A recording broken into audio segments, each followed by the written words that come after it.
இது மகிமை நேரம். ஆண்டவராகிய இயேசு கிறிஸ்துவின் ஈடு இணையற்ற நாமத்தில் மகிமை டிவி நேயர்களை அன்புடன் வாழ்த்தி வரவேற்கிறேன்.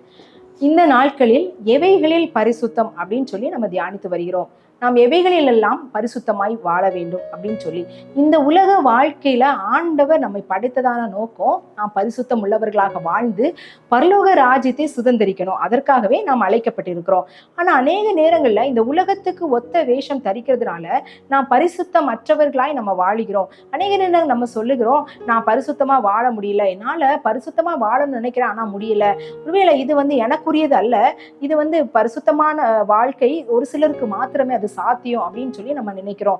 இல்லை அப்படின்னா நம்ம ஆலயத்துக்கு போகும்போது ஆண்டவரை ஆராதிக்கும் போது அது பரிசுத்தமாய் காணப்பட வேண்டும், மற்ற நேரங்கள்ல நாம் பரிசுத்தமாய் இருக்க வேண்டிய அவசியம் இல்லை அப்படி என்பது போல ஒரு கால சூழ்நிலைக்குள்ள நாம் கடந்து வந்திருக்கிறோம். இந்த நாள்ல ஒவ்வொரு காரியத்திலும் நம்ம பரிசுத்தமாய் இருக்கணும் அப்படின்னு சொல்லி நம்ம தியானித்தோம். யோசனைகளிலும் இருதயத்திலும் நம்ம பரிசுத்தமா இருக்கணும், நம்முடைய கண்களில நம்ம பரிசுத்தமா இருக்கணும், நம்முடைய சொற்கள் நம்முடைய வாயிலிருந்து புறப்படுகிற வார்த்தைகளில பரிசுத்தம் காணப்படணும் அப்படின்னு சொல்லி நம்ம தியானித்தோம். நம்முடைய நம்முடைய நடத்தைகளில நாம் பரிசுத்தமா இருக்கணும் அப்படின்னு சொல்லி நம்ம தியானித்தோம். இந்த நாள்ல நம்ம தியானிக்க போகிறோம், நமக்கு கொடுக்கப்பட்ட வேலையில பரிசுத்தமா இருக்கணும். ஆண்டவர் ஒவ்வொருவருக்கும் ஒவ்வொரு வேலை கொடுத்திருக்கிறார். நம்முடைய அன்றாட அலுவல்கள் நமக்கு கொடுக்கப்பட்டிருக்கிறது. சில பேர் வீட்டு வேலைகளை செய்வாங்க, சில பேர் வெளியே போய் வேலை செய்வாங்க. இப்படி ஒவ்வொரு காரியங்கள் நமக்கு கொடுக்கப்பட்டிருக்கிறது.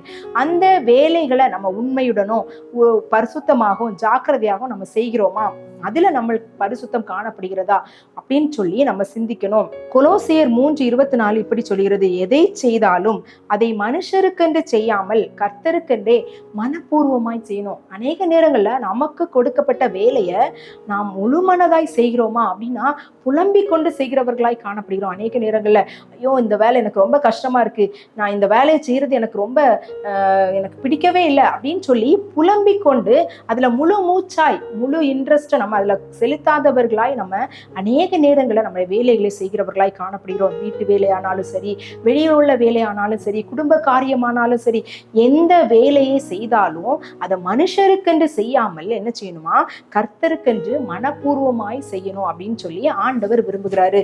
நாம் மனப்பூர்வமாய் செய்யும் போது மாத்திரமே அதற்குரிய உண்மையான பலனை நாம் பெற்றுக்கொள்ள முடியும். நம்முடைய வேலையில நம்ம உண்மையா இருக்கிறோமா அப்படின்றத நம்ம சிந்திக்க அழைக்கப்படுகிறோம்.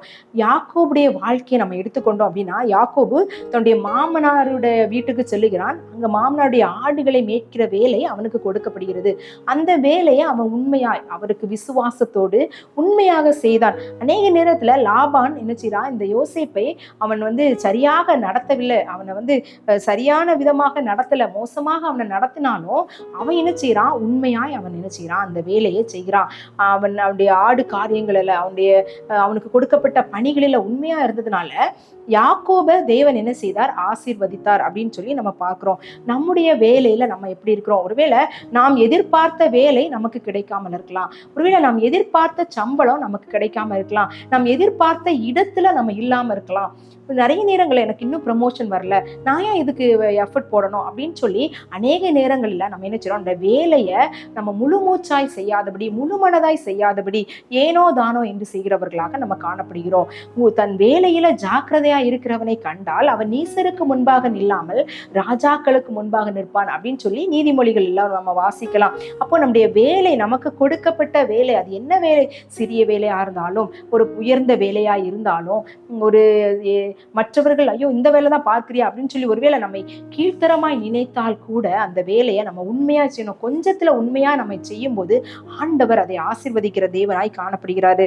மனிதன் ஒருவேளை எனக்கு ரொம்ப சம்பளம் குறைவாய் காணப்படுகிறது அப்படின்னு சொல்லி நம்ம நினைக்கலாம், அதனால நான் ஏன் இவ்வளவு வேலை செய்யணும் அப்படின்னு சொல்லி நம்மை மட்டுப்படுத்தி கொண்டு இருக்கிறவர்களாக காணப்படலாம். ஆனா மனுஷன் நம்மளுக்கு கொடுக்கிற சம்பளம் ஒருவேளை நம்ம வாங்குறோம் அப்படின்னா அந்த மாதம் முதல்ல அந்த சம்பளம் வாங்குறது லாஸ்ட் நாள் வரைக்கும் இருக்குதா அப்படின்னா இல்ல, அது நம்முடைய குறைந்து கொண்டே காணப்படுகிறது. ஆனா ஆண்டவர் நமக்கு தருகிற ஆசீர்வாதம் என்ன செய்யுது, ஒரு நாளும் குறையாது.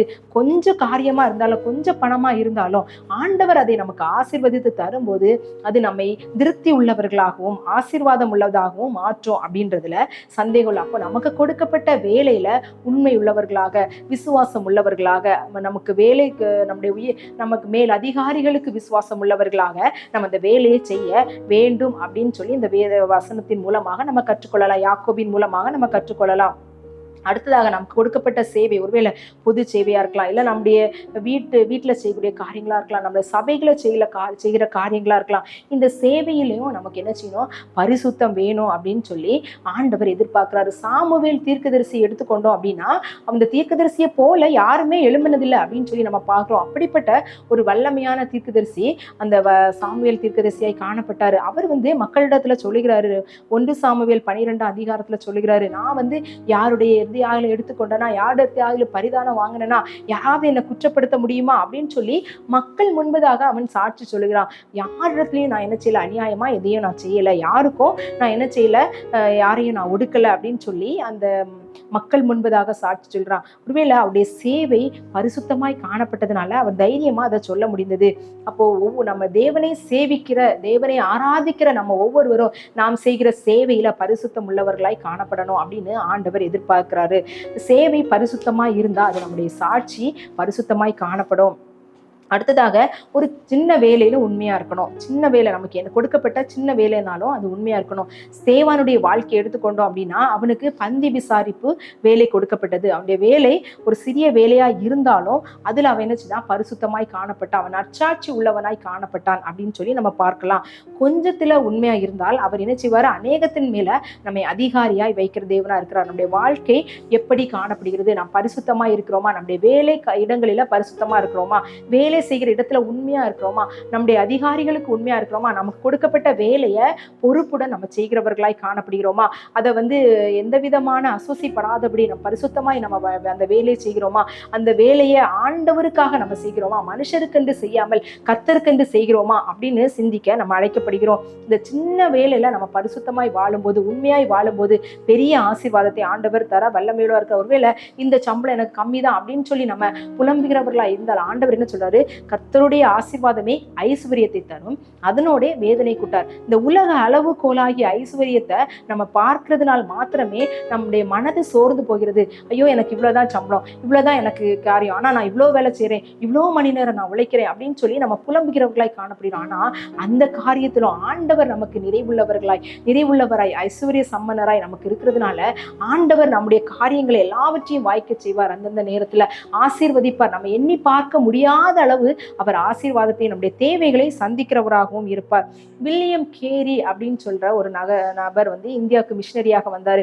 அவர் செய்கிற வேலை என்ன அப்படின்னா செருப்பு தைக்கிற தொழிலாளியாய் காணப்பட்டார். அந்த வேலையிலும் அவர் உண்மையா இருந்தாரு. அவர் இந்தியாவுக்காக வந்தாரு.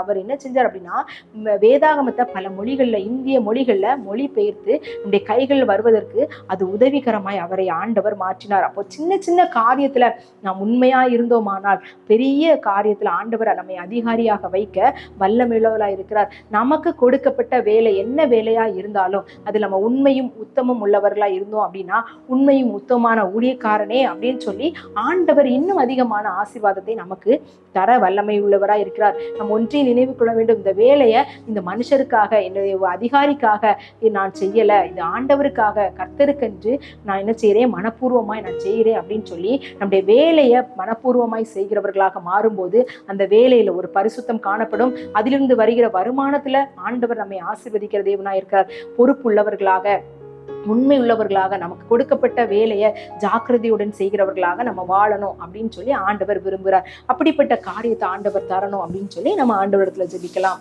எங்களை அதிகமாய் நேசிக்கிற எங்கள் அன்பின் கர்த்தாவே, இந்த நல்ல நாளுக்காக ஸ்தோத்திரம். இந்த நாள்ல வேலையில் பரிசுத்தமா இருக்கணும் அப்படின்னு சொல்லி நாங்க தியானித்தோம். எங்களுக்கு கொடுக்கப்பட்ட வேலையில ஆண்டவரே நாங்கள் அதை மனுஷருக்கென்று செய்யாமல் ஆண்டவரே அவங்க பார்க்கும்போது நாங்க செய்யணும், அவங்களுக்காக செய்யணும், அவங்க நான் செய்யறத பார்த்து அவங்க எங்களை பாராட்டணும், அவங்க எங்களுக்கு அதிகமான ஆண்டவரே சம்பள உயர்வு தரணும் அப்படின்னு சொல்லி நாங்கள் மனுஷருக்கென்று செய்யாமல் கர்த்தருக்கென்று ஆண்டவரே அதை மனப்பூர்வமாய் அந்த வேலையை செய்ய நீங்க உதவி செய்யுங்க. எங்கள் வீட்டு வேலையானாலும் ஆண்டவரே, எங்களுடைய வெளியில எங்களுக்கு கொடுக்கப்பட்ட வேலையானாலும் நாங்கள் அதை உண்மையும் உத்தமமாய் ஜாக்கிரதை உள்ளவர்களாய் செய்ய உதவி செய்யுங்க. ஏனோ தானா என்று செய்கிறவர்களாக அல்ல, அந்த வேலையில பரிசுத்தம் உள்ளவர்களாய் வாழும்போது கர்த்தருடைய ஆசீர்வாதம், நிறைவான ஆசீர்வாதம் எங்களுக்கு வரும் அப்படின்றத நாங்கள் தியானித்தோம். அப்படிப்பட்ட ஆசீர்வாதத்தை எங்களுக்கு தந்தருளும்படியா நாங்கள் ஜெபிக்கிறோம். ஆண்டவரே, நாங்கள் உண்மை உள்ளவர்களாய் ஒழுக்கம் உள்ளவர்களாய் எங்களுடைய வேலையில காணப்பட உதவி செய்யுங்க.